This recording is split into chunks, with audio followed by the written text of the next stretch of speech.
1년 전에 제가 다녀갔었는데요. 또 새로운 얼굴들이 또 새로 뵙는 분들 중에 아는 분들도 있고. 정경실 목사님 오랜만입니다. 네, 정경실 목사님과는 건 한 16, 17년 전에 같은 노회에 있었습니다.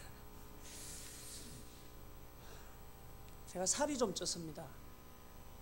근데 장로님께서 좋아 보이십니다 이러는데 저는 좀 이렇게 창피하더라고요. 선교사가 오면 이렇게 검버섯도 피고 좀 야위고 머리카락도 빠지고 그래야 되는데 통통하니 살이 올라가지고 하나님께 딱 드리기 좋은 상태로 지금 되었습니다. 두 달 전에 한국을 사실은 급히 왔다가 여기 경기도 땅은 밟아보지도 못하고 갔습니다. 집사람이 갑자기 한 수일간을 계속 옆구리가 결린다 아프다 이러다가 자 병원에 갔더니 이게 복막염이다.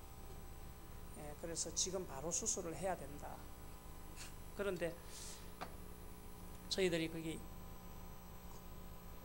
의료보험이 없었습니다. 그래서 의료보험이 없는 상태에서 수술을 하면 정상적인 수술을 해도 보통 한 1,000만 원이 들고요.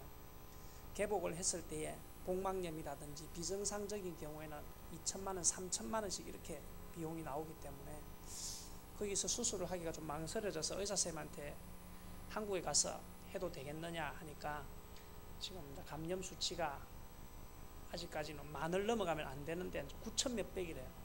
그래서 공항에 가보고 열이 나거나 통증이 있으면 비행기를 타지 말고 다시 병원으로 오라 이러더라고요. 그래서 기도하면서 항생제 주사를 놔주더라고요. 그래서 가가지고 그 밤에 무사히 비행기를 타고 부산에 와서 또 저기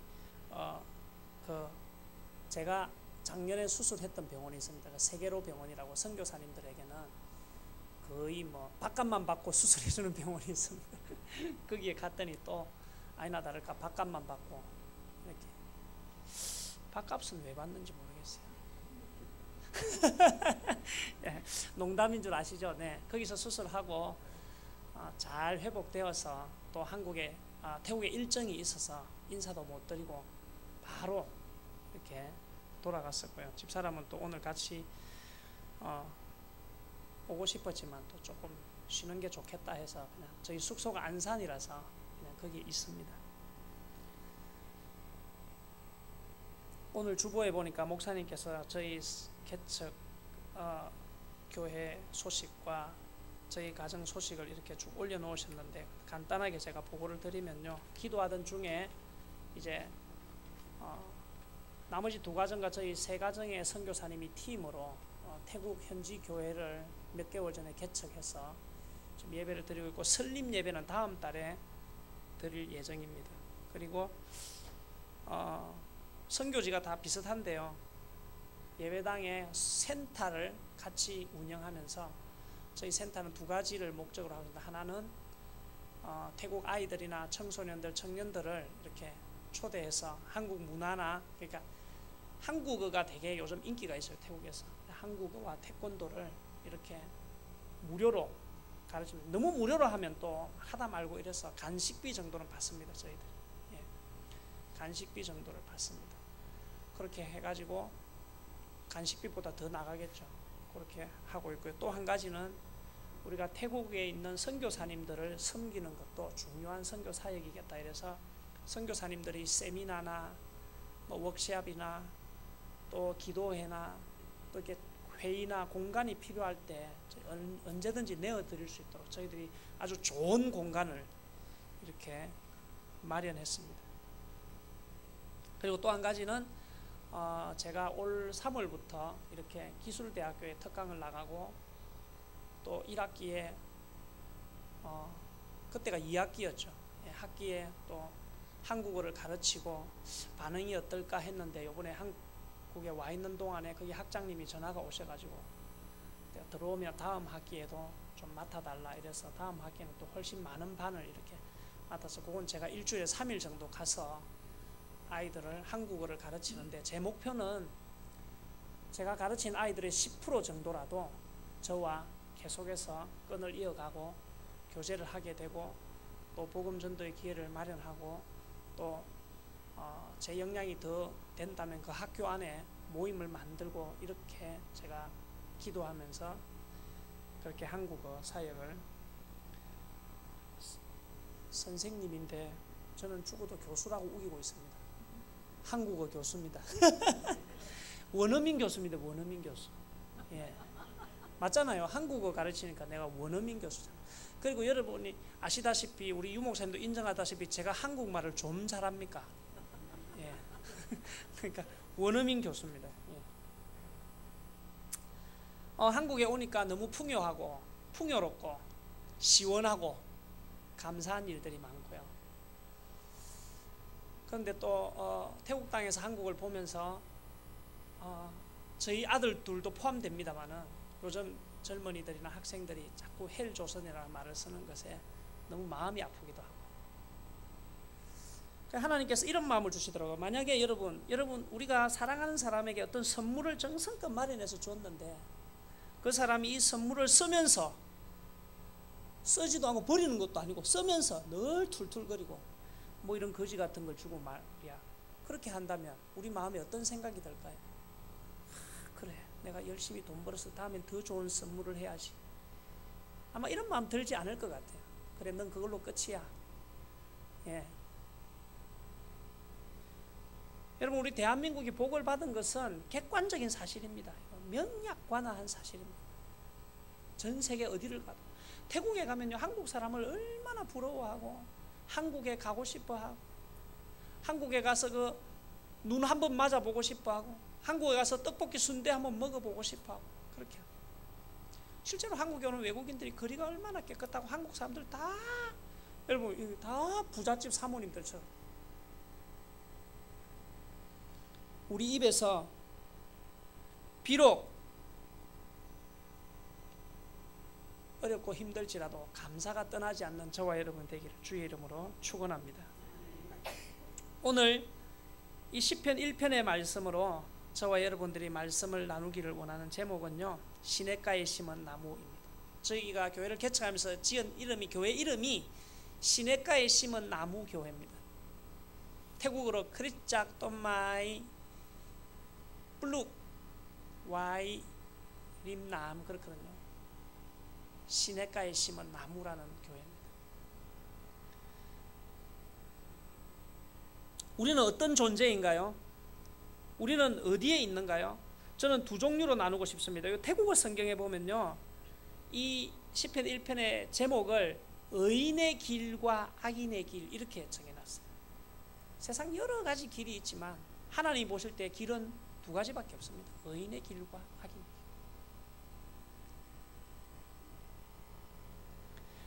사도행전 13장 22절에 보니 내가 이새의 아들 다윗을 만나니 내 마음에 맞는 사람이라 내 뜻을 다 이루리라, 이런 말씀이 있는데요,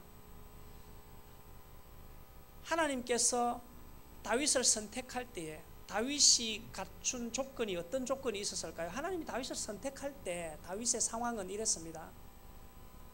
형제들 중에 막내고, 선지자가 와서 가족들 다 모이라 이랬는데 형님들 짬밥에 밀려가 들에서 양 지키고 있었습니다. 집안에서도 내세울 게 없고 나가서도 내세울 게 없는 다윗이었습니다. 그런 다윗을 두고 하나님이 이새의 아들 다윗을 만나니 내 마음에 맞는 사람이라. 하나님께서 우리 사람을 보시고 선택할 때 우리가 뭐 대단한 조건, 환경, 자격, 우리가 이뤄놓은 업적 이런 걸 보시지 않는다는 것이죠. 아니 그 산문댕이에서 양치고 거기서 밤새고 하는 그 어린아이 같은 소년, 붉은 빛을 띄었다 이랬거든요. 얼굴에 아직까지 솜털이 가시지 않는 그 다윗을 두고 그는 내 마음에 합한 사람이라. 오늘 말씀 1절 한번 보겠습니다. 같이 읽어볼까요? 1절 말씀 시작. 복 있는 사람은 악인들의 꾀를 따르지 아니하며 죄인들의 길에 서지 아니하며 오만한 자들의 자리에 앉지 아니하고. 아멘. 복에 대해서 기준이 많습니다. 복에 대한 정의를 내리지 않고요, 다짜고짜 복 있는 사람이 무엇인가 이렇게 이야기해요.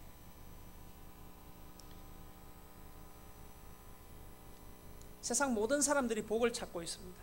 우리 그리스도인들도 복 받기를 원합니다. 심지어 기복신앙이라고 비판을 하면서도 사람들은 복을 구합니다. 그러면 이 복이 무엇이냐? 이 복이 무엇인지 보려면요, 복 받은 사람이 어떤 사람인지를 보면 되겠다는 논조로 다윗이 이야기합니다.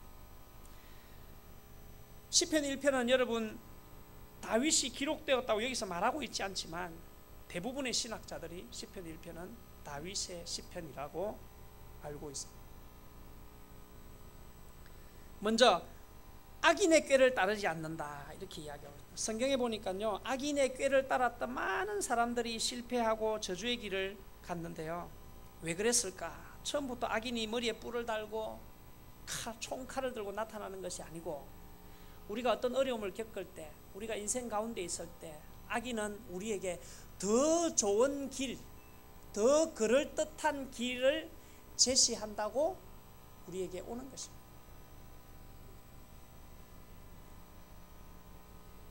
더 좋은 선물을 들고 우리에게 오는 것입니다. 그래서 우리가 그 길을 보면, 그 꾀를 보면, 저거 괜찮은데, 그래 내가 찾던 방법이 저 방법이야, 그러면서 우리가 악인의 꾀를 선택하게 되는 것입니다. 그리고 죄인의 길에 서지 아니하고 라는 말씀이 연이어 나오는데요, 악인의 꾀를 따르다 보면 어느샌가 자기는 죄인의 길에 서 있는 것입니다. 그리고 자기가 이제 성공한 것처럼, 이제 남은 길은 이 평탄한 길을 가기만 하면 되는 것처럼, 여러분 죄인의 길은 성경에서 뭐라고 말하고 있습니까? 넓은 길이라고 말하고 있거든요. 넓은 길, 많은 사람들이 찾는 길. 좁은 길은 반대잖아요. 좁고 협착하고. 찾는 이가 적은 길. 반대로 넓은 길. 제가 여기서 주님의 교회 있을 때 설교할 때 자주 언급했던 거창고등학교 취업 10계명 나오잖아요. 아무도 찾지 않는 곳으로 가라. 가족이 반대하면 그 길은 분명한 길이니 절대 포기하지 마라.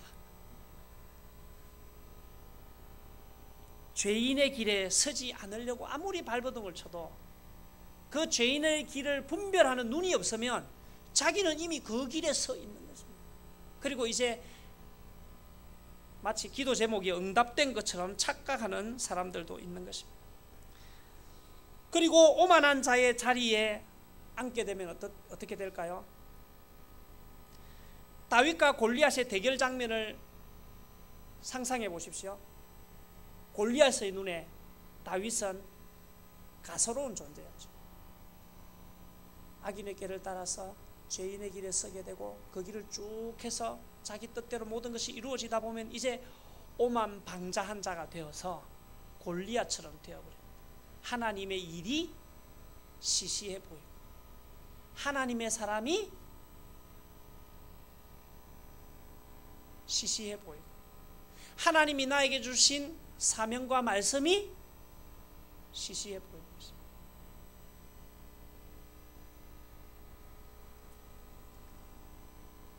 오직 여호와의 율법을 즐거워하여 그의 율법을 주야로 묵상하는 자가 복 있는 사람인 것입니다.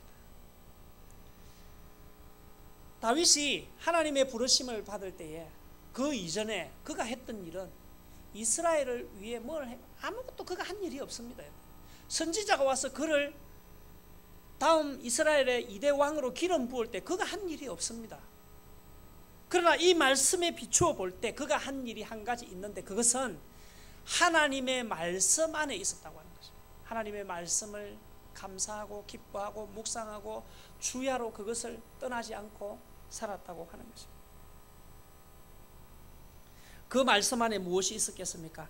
하나님의 창조 역사가 있었고 하나님의 구원 약속이 있었고 하나님이 그와 함께 하신다는 강한 믿음의 말씀들이 있었습니다. 그래서 그 율법을 주야로 묵상하는 것이 그가 하나님과 함께하는 방법이었습니다. 사랑하는 연인이 멀리 떨어져 있을 때 그 편지나 사진이나 보면서 뭐 생각합니까? 그냥 그 사람 생각하는 거죠. 그리고 3절에 보니 그는 시냇가에 심은 나무가 철을 따라 열매를 맺는다고 합니다. 그리고 그 잎사귀가 마르지 아니함 같이 그가 하는 모든 일이 다 형통하리로다. 철을 따라 열매 맺는 것이 참 얼마나 복된 일인지요. 여러분, 심은 대로 거둔다는 것이 얼마나 복된 일인지. 우리가 함부로 약속하면 안 되겠지만 이 땅에서 살면서 우리가 약속을 하고 약속을 지킬 수 있다는 것도 얼마나 놀라운 일이죠. 심은 것을 거두어 보지 못하고 인생을 끝내는 사람이 있습니다. 계획한 것을 시작도 해보지 못하고 어려움에 처하는 사람도 있습니다. 자기 앞에 이제 탄탄대로만 있을 줄 알았는데 어느 날 감방에 가는 사람도 있습니다. 제가 아는 어떤 분은요, 큰 요양병원을 운영하셨는데 조합원들을 모집하면서 조합원들이 그 조합원 회비가 5,000원인가 있어요. 그 몇 사람의 회비를 대납해 준 거예요. 그 조합원들 중에 뭐 할아버지도 계시고 할머니도 계시니까 그냥 쉽게 그 5,000원을 본인이 대납해 준 거예요. 그것 때문에 지금 2년간 감방에 있어요. 조합을 거짓으로 설립했다, 이런 죄가 들어온 거죠. 여러분, 그런 죄가 주어진 그런 결과가 본인 앞에 올 줄 알았다면 그렇게 했겠냐고요. 철을 따라 열매를 맺는다고 하는 것은 도대체 무슨 일인가? 여러분, 가만히 앉아있어도 저절로 된다는 것은 아닙니다. 저는 이 철을 따라 열매를 맺는 것에 있어서 두 가지를 말씀드리고 싶습니다. 첫 번째는 우리가 노력은 하지만 우리 노력의 결과물이 아니라고 하는 거죠. 많은 사람들이 내가 뭘 노력을 해서 이루면 마치 자기가 다 이룬 것이냐 생각하지만, 그러나 그렇지 아니합니다. 하나님께서 허락하시지 아니하시면 그 열매를 우리가 볼 수 없다고 하는 것입니다. 또한 두 번째는 좀 더 중요한 얘기인데요. 먼저 여러분, 우리가 정원에 과실수를 심었습니다. 그 나무가 과실을 맺었습니다. 그 과실은 누구의 소유입니까? 그 나무의 소유입니까? 과실수를 심은 자의 소유입니까? 그렇죠. 저는 이 생각을 할 때마다 깜짝깜짝 놀랍니다. 저를 포함한 우리 모두는 내가 열매를 맺었으니 이 열매는 내 것이라고 생각합니다. 내가 지키고 싶었는데 어쩔 수 없이 떨어진 거, 낙과한 거, 그거만 내 것이 아니다. 그런데 실제로는요, 반대입니다, 여러분. 제가 농장 주인입니다. 낙과한 것을 어떻게 해요? 안 가져갑니다, 여러분. 탄탄하게 붙어 있는 거, 잘 익은 거, 그거를 제가 따갑니다. 우리가 가진 것 중에 쓰고 남은 것이 하나님의 것이 아니고 어쩔 수 없이 하나님 앞에 드려야 하는 것이 아니고 가장 좋은 것, 가장 아름다운 것, 귀한 것, 이것이 하나님이 가져갈 때 예하고 드려요. 그래야 하나님 또 새로운 열매를 주시고 또 다음 철에 또 열매를 맺게 해주시고, 그렇게 아니하면 성경에 여러 곳에서 말합니다. 베어서 불에 던져버리겠다. 복 있는 사람의 삶은 이와 같습니다. 시냇가에 심기워져서 사철 그분의 돌보심을 받으며 열매를 맺고 종국적으로 이 열매를 하나님 앞에 드리는 것이 복 있는 사람. 그런데 하나님의 반대편에 있는 사람들은 이러한 삶이 무미건조해 보이고 의미 없어 보이고 손해보는 것 같고 바보처럼 보이는 거예요. 그래서 처음부터 자리를 시냇가에 잡지 않습니다.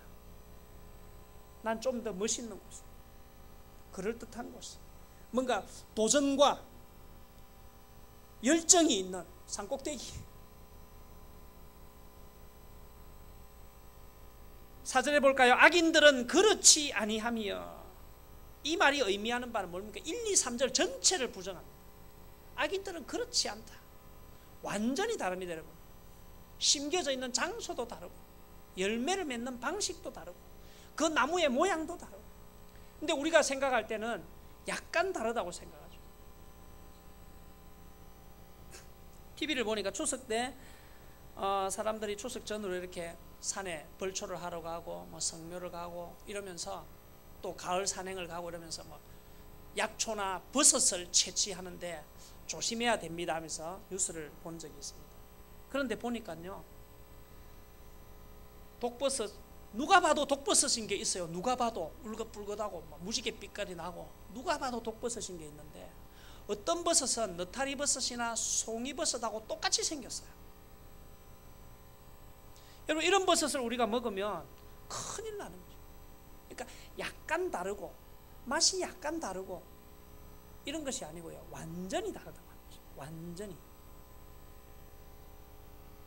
악인들은 그렇지 아니하며 오직 바람에 나는 겨와 같도다. 그래서 심판을 견디지 못한다. 좀 재밌는 이야기를 해드리겠습니다. 저희들이 한국에 오면 돌아갈 때는 태국에서 구할 수 없는 것들 이렇게 좀 이렇게 몇 가지 구해갑니다. 태국에서 구할 수 없는 거 도대체 뭘까? 순대. 그리고 한국에서 담근 김치. 예. 뭐 이런 것들 조금 구해갑니다. 그리고 이제 가방 안에 딱 싸가지고요. 근데 가방 무게 제한이 있어요. 그래서 뺄 건 빼고 최대한 하는데 마지막에 무게를 탁 맞추다 보면 꼭 몇 킬로 오버가 돼요. 그럼 뺍니다. 제가 순대 김치를 뺄까요? 안 뺍니다. 화장품, 샴푸 이런 거 뺍니다. 누가 선물로 준 거. 예. 근데 만약에 한국에서 부산에서 용인에서 부산 간다. 그러면 김치를 뺄까요? 화장품을 뺄까요? 김치를 빼지. 부산에 가도 김치 있으니까. 작년에 왔을 때도 어떤 분이 화장품 한 세트와 샴푸하고 막 샤워 세트를 좋은 걸 주시더라고요. 그분한테는 참 죄송한데 우리 처남집에 내놓고 갔습니다. 김치 가져갔다고. 이런 바보 같은 선교사님을 봤나? 여러분, 천국이 그와 같은 것입니다. 여러분, 우리가 볼 때 이것은 소중한 것이에요 했는데 하나님이 그거 필요 없다, 그거 여기 다 있다, 그거 안 가져와도 된다. 근데 우리 눈에 보잘것없어 보이는 거, 야 저거 뭐해, 저 묵은지 저거 뭐해, 냄새만 나고 저 올라가 공중에서 터지면 어떡해, 남사시러워서. 하나님이 그거 가져오면 너 그거 잘 가져왔다, 내가 이거 기다렸다. 우리가 요 묵은지 가져가가지고 돼지고기 숭숭 썰어 얘가 김치찌개 한번 끓여가 선교사님들 불러가 밥 한 그릇 먹이면요, 막 아가씨들도 이렇게 퍼먹습니다. 막 숟가락을 요렇게 안 잡고 이렇게 잡고 퍼먹습니다. 기준이 다른 거죠. 가방 이야기가 나왔으니 한 가지 더 가방 이야기를 하겠습니다. 그래서 제가 여기서 파송되어 갈 때 가방이 많이 필요해서 광고도 하고 이래서 여러분들이 가방을 주시고, 저도 여기 동백지구 일대에 뺑뺑이 돌면서 가방을 또 한 서너 개 주셨습니다. 우리 한국 사람들이 멀쩡한 가방을 내놓습니다. 언제 내놓을까요? 홈쇼핑에 가방 판매하고 그 가방이 도착하는 날, 그날 저녁에 보면 가방 나와 있습니다. 여러분, 좋은 정보 제가 드렸죠. 굉장히 멀쩡한 가방, 완전 아름다운 가방들 다 내놓습니다. 근데 사람들이 가방을 선택하는 기준이 또 다르더라고요. 예쁜 가방, 여러분 예쁜 가방 소용없습니다. 가방 다 집어던지고 다 긁힙니다. 가방을 선택하는 기준이 저는 바뀌었는데요, 가벼운 가방. 예. 그래서 여기 있을 때 어떤 분이요, 굉장히 귀한 가방을 저한테 하나 주셨어요. 큰 가방, 메이카 있는 샘솔 하는 가방을 하나 주셨어요. 근데 이게 가방 무게가 7.5kg라. 그냥 뭐 신발, 양말, 우산 하나 넣으면요 그냥 15kg 돼버려. 그러니까 안 되잖아요.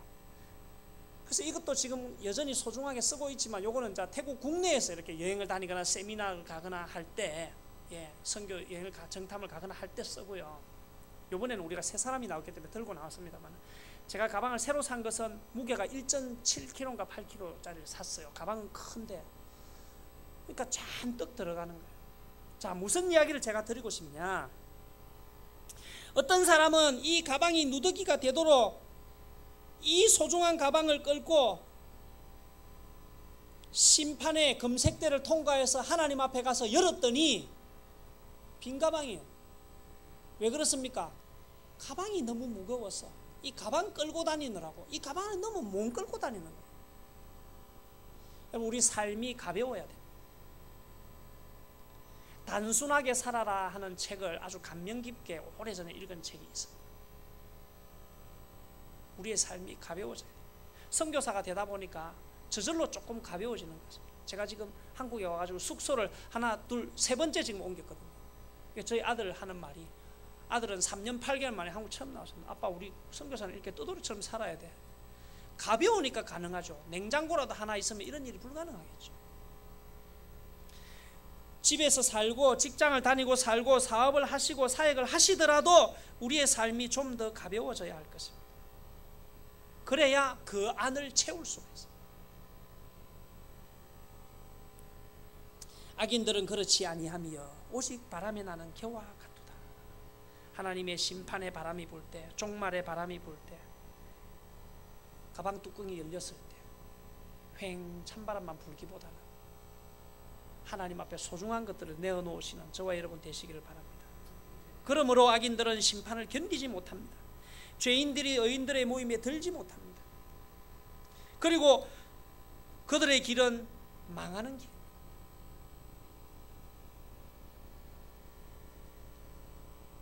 우리 선교사회가 이렇게 태국에 전 세계에서 온 선교사님이 약 2,500명의 선교사가 있습니다. 그 중에서 우리 한국인 선교사님이 약 800명 있어요. 사실 태국 교회는 아직까지도 미약합니다만은 태국 교회는 거의 한국 선교사님들이 다 부흥을 시켰다고 해도 과언이 아닐 정도로 지금도 한국 선교사님들은 다 교회를 개척하고 있고 현지에서 열심히 사역들을 하고 계십니다. 그런데 우리가 어떤 이런 선교사님들이 열심히 다 사역을 하지만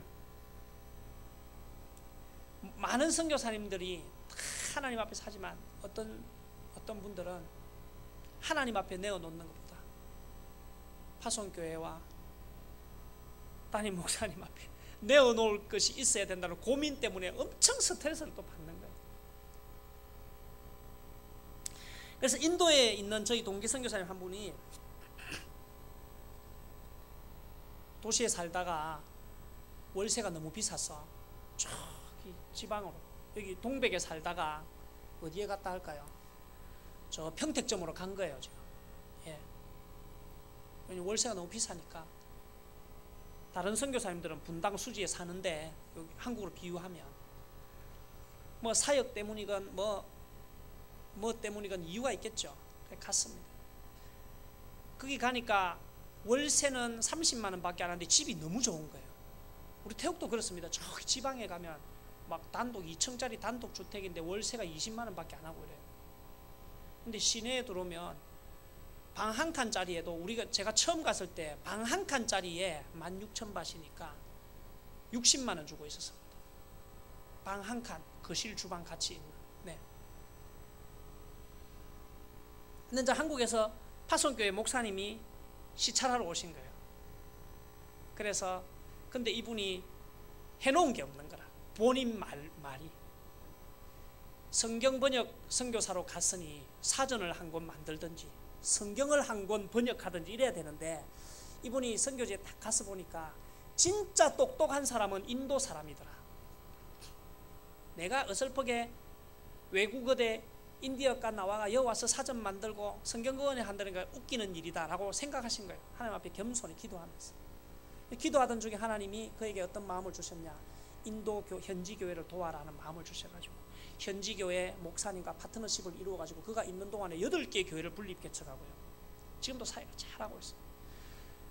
근데 한국에서 목사님이 오신다니까 스트레스를 있는 대로 받은 거예요. 그래서 사모님이 심지어 막 수술까지 받을 정도로, 심장 수술까지 받을 정도로. 그런데 다행히 목사님이 오셔가지고 현지 교회 파트너 목사님을 만나고 좋은 이야기를 들었어요. 이분이 와서 우리 현지 교회를 얼마나 잘 세워주는지 모른다. 우리에게 꼭 필요한 분이시다. 그런 얘기를 듣고는 목사님이 이제 허무하셨어요. 그리고 이제 순서가 왔습니다. 너 집 어디고 집에 한번 가보자 이러신 거예요. 그래가지고 이제 차를 몰고 가는데, 여러분 참고로 델리 시내에 오래된 30년 된 아파트에 사는 분들은 월세를 100만 원씩 내요. 그런데 한국에서 목사님들 오면 자랑스럽게 모셔갑니다. 왜? 거지같이 살고 있으니까. 근데 이분은 월세 30만 원짜리인데 집이 너무 호화로운 거예요. 100만 원짜리에서 쫓겨나서 거기 가고 매일 2시간씩 출퇴근을 하면서도 가는데 이제 마음이 너무 무거운 거예요. 목사님이 우리 집에 오시면 뭐라 하실까? 40분 정도 간대. 아직 멀었나? 예, 오늘 퇴근 시간이라서 좀 많이 밀리네요. 얼마나 더 가야 되노? 한 40분 더 가야 됩니다.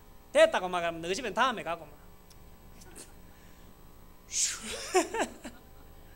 예, 다시 말씀으로 돌아오겠습니다. 우리가 어떤 일을 하건 우리가 하나님 앞에서 우리 삶을 준비해야 하는데,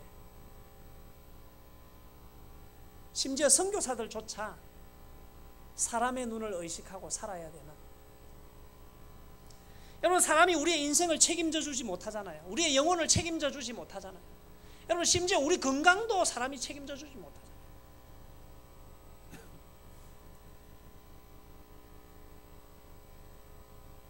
마태복음 25장 말씀을 이야기를 하면서 이 말씀을 맺을까 합니다. 마태복음 25장에 양과 염소의 비유가 나옵니다. 그들은요 열심히 살았습니다. 나옵니다. 염소에 비유되는 사람들에게 예수님이 그들을 영벌에 처하게 될 것이라고 말씀하는데, 그들이 주장합니다. 그들은요 진짜 열심히 살았어요. 주의 이름으로 열심히 살았어요. 그런데 주님이 인정하지 않았습니다. 그들은 의인의 모임에 들지 못하고요 여호와께서 인정하지 않는 무리들이 되어버렸어요.